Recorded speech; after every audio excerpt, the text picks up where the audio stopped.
Bon, vous savez qu'ici, à Saint-Jean-sur-Richelieu, oui, c'est la capitale des Montgolfières, mais il y a d'autres endroits dans le monde aussi où il y a des festivals très, très, très importants, notamment à Albuquerque, au Nouveau-Mexique, qui est l'un des plus gros, sinon même le plus gros au monde.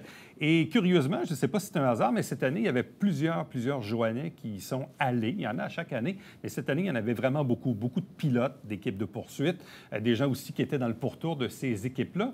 Évidemment, nos réseaux sociaux ont été inondés de formidables photos de ce festival où il y a évidemment nombre de montgolfières. Maintenant, parmi celles-ci, il y a l'une de nos photographes dans la région, Jessica Vignin-Gaborio, qui était là-bas, qui accompagnait une équipe de poursuite. J'ai dit, moi, je veux avoir le regard, non pas d'un pilote, mais d'une photographe. Elle est avec nous. Bonjour et bienvenue. Salut. Donc, fraîchement débarquée, puis ça fait pas tant longtemps. Je suis revenue dimanche en milieu de journée, fait que c'est assez récent encore.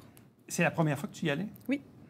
Qu'est-ce qui frappe quand on arrive à Albuquerque, au Nouveau-Mexique? Bien, c'est la quantité de ballons, c'est que la ville est vraiment... C'est que les montgolfières. Là, le festival tourne vraiment autour de la montgolfière. Fait que tout le monde qui est là pour voir les ballons. C'est assez impressionnant partout dans la ville. Là. C'est ça qui frappe au début? C'est le nombre, une fois qu'il y a une envolée? Bien, c'est que c'est toujours à propos des ballons. Fait que peu importe l'heure de la journée, il y a toujours quelque chose qui se passe en lien avec les ballons. Puis il y en a tellement là-bas que les décollages, ça peut se faire pendant 2 heures. Là. Fait que tu vois des ballons décoller sans arrêt pendant 2 heures, c'est assez impressionnant. Sans arrêt. Ouais. Bon, explique-nous un peu dans quel contexte tu as décidé d'aller faire un tour à ce festival-là. Bien, en fait, moi, j'ai déjà eu des contrats photos que j'ai faits aux États-Unis, dans ce coin-là, pas loin d'Albuquerque, pas tout à fait là. Puis, quand j'étais là, une des dernières fois, je partais 2-3 jours avant que le festival commence. Puis j'ai réalisé en partant que le festival commençait quand moi je partais. Puis là, j'étais vraiment déçue. C'est vraiment... c'était sur ma liste de choses à faire dans ma vie. Là. Fait que il y a... en fait, je porte le chandail justement, là, Explorer Montgolfière, qui sont des clients, des connaissances. Puis là, après cette semaine-là, qui sont devenus des amis, qui, eux, y allaient cette année, puis ils m'ont dit, si tu veux venir avec nous, on y va, on a besoin d'équipe de poursuite, mais tu vas pouvoir être là, faire des photos. Fait que moi, ça a vraiment été go, on y va, puis il y avait comme pas d'hésitation là-dessus. Bon.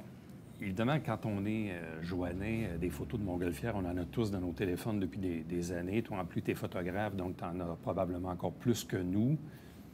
Je dis pas qu'on perd la magie avec le temps, mais tu sais, quand ça fait des années là, que tu vois, que tu prends des photos en montgolfière, pas qu'on vient las de ça, mais bon, on veut pas tomber dans la routine. Le fait de voir un autre festival dans un autre lieu qui est différent, est-ce que ça change ton regard? Est-ce que ça vient un peu comme susciter quelque chose en toi comme photographe là, quand tu vois ce paysage-là devant toi? Bien, moi, en fait, toute la semaine, ce que je disais, c'est que je n'étais pas là comme photographe. Tu sais, souvent, je vais quelque part, puis je suis engagée, puis je suis en train de travailler. Là, j'étais vraiment là comme touriste, comme équipe de poursuite. Fait que c'est vraiment comme ça que j'ai vu la semaine, comme une touriste, comme une équipe de poursuite qui voyait ça pour une des premières fois. Puis, tu sais, moi, c'est la première fois que je fais ça, justement, comme équipe de poursuite, là, qui aide vraiment autour de la montgolfière au lieu de juste faire les photos. Fait que c'est sûr que ça aide aussi à voir ça d'une autre façon, mais la quantité de ballons aussi aide à voir ça d'une autre façon. Mais moi, à chaque fois, que ça soit à Saint-Jean, que ça soit là-bas, les ballons commencent à gonfler, puis je suis impressionnée. Puis à chaque fois, ça me redonne le sentiment, comme quand j'étais toute petite, puis que c'est la première fois que je voyais les ballons. Fait que ça soit ici ou là-bas, je m'entends pas. Bon. Même si tu dis que tu faisais partie d'une équipe de poursuite, on s'entend que tu as quand même amené tes appareils photos, là. Oui. C'était inévitable. C'était sûr que c'était dans mon sac. Puis Jesse, qui est le pilote de Lumi, qui est la montgolfière d'Explorer, l'équipe avec qui j'étais, il me disait, tu vas pouvoir nous aider, sauf que là-bas, on a beaucoup de temps là, pour gonfler, pour le décollage. Comme je te disais, ça décolle pendant 2 heures. Fait que on a le temps de faire les choses. Fait que j'ai le temps de faire des photos et d'aider aussi. Là. On parle de quoi? 700-800 ballons? J'ai cru comprendre autour de 600 ballons. Je ne sais pas le nombre exact, là, mais oui.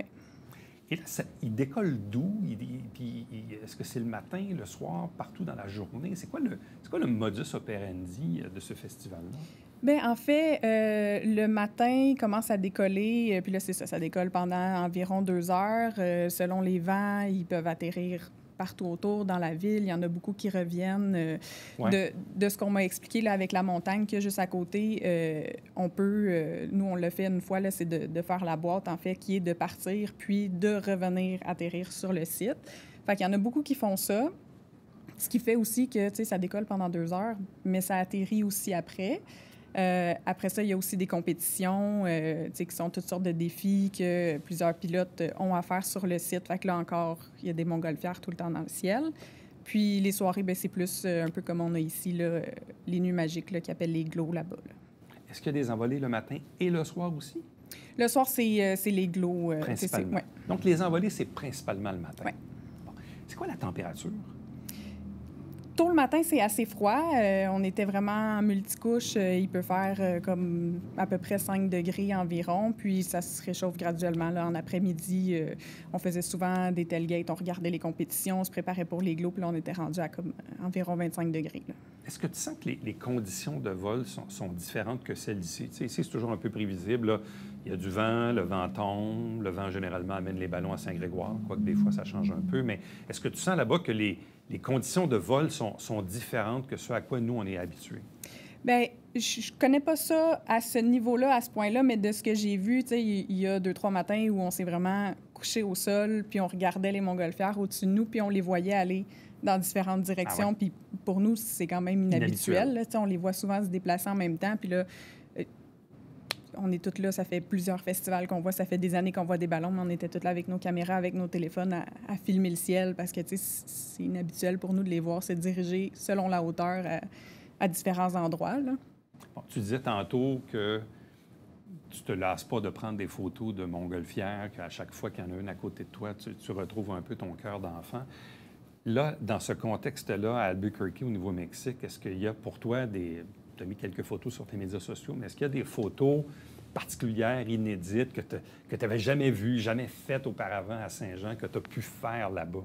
Ça, c'est l'œil de la photographe, là. C'est sûr qu'en plein vol ou même au sol, d'avoir des montgolfières en plein milieu du désert, dans le sable, avec la montagne d'Albuquerque en arrière, c'est inhabituel pour nous. C'est le paysage, oui, là. Le paysage est vraiment impressionnant. Puis il y a aussi...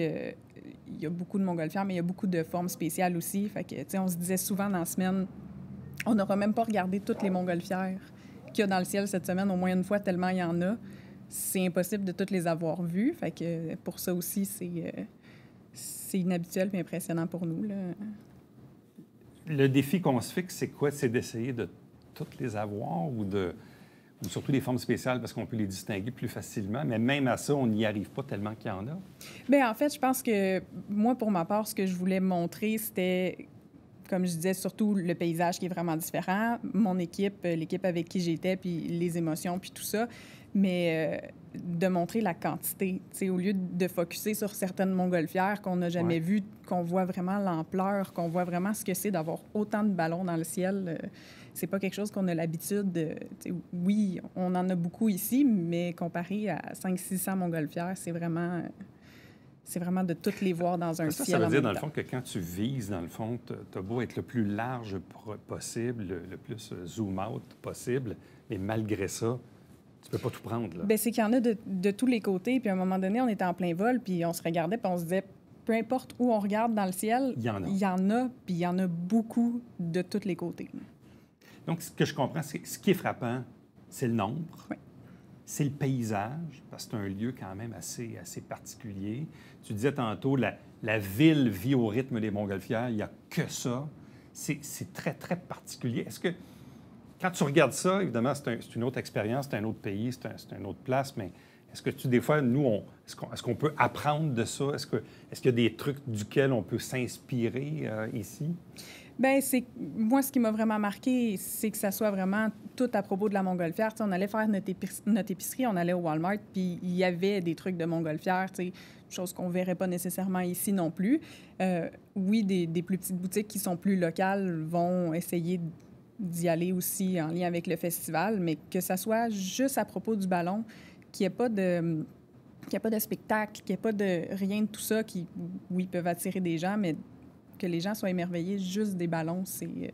C'est juste les ballons. Oui. C'est vraiment les montgolfières qui sont le principal là-dedans. Bon. Donc, tu as passé là-bas 10 jours. Oui. Là, tu en reviens, ça fait pas tant longtemps. Avec le petit recul que tu as, qu'est-ce que tu retiens de cette expérience-là, qui était quand même unique, particulière? Oui, tu as fait des photos, mais tu allais là en même temps aussi comme poursuite.